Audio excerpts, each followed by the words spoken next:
So do you see a lot of students now, especially master's students, looking at EB-2 NIW and even EB-1A? Do you see a lot more of these prospective students looking at NIW even before they start their master's degrees? Yeah, so I definitely get a lot of recent grads or people who are in master's programs, maybe graduating in 2025, starting to look at their options here, which is great. They definitely want to get an early start. And a lot of them will qualify upon graduation because they've been doing a lot of these important professional activities in school.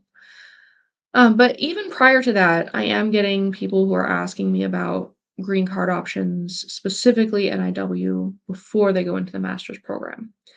It's not that I'm seeing a lot of international students ask these questions. I mean, I don't mean students back in their home countries who are thinking that far ahead. It'd be nice if they were, but I think their focus is mostly on just getting to the US and getting the education.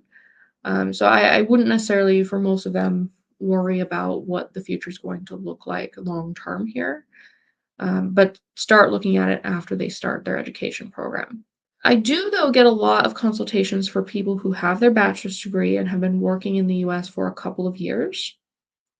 They are nowhere near qualified for NIW because they have maybe a bachelor's degree and 1 or 2 years of experience. But they've been through the perm process and the constant layoffs and then the delays of perm.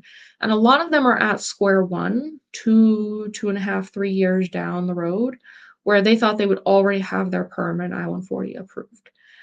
So a lot of them are actually considering going into these like 1 year master's programs and doing it simultaneously while they're working on H-1B, just to get the chance to file the NIW in the future. It's hard to do that kind of planning right now because we don't know what the NIW program is going to look like next year.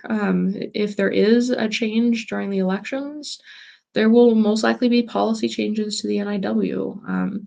So going into a master's program, an expensive master's program right now, it isn't a sure bet that the NIW will be viable and approved. But a lot of people are still looking into it anyways because it's that important. And, I encourage people to look into that. I just, also encourage them to temper their expectations a little bit because it could be that they go into this program and then it doesn't end up being useful for immigration in the end. So if anyone's in this boat going into that kind of program, make sure that the master's program has some benefits for you aside from immigration. Like it will benefit your career in some way, and is something that you want to do.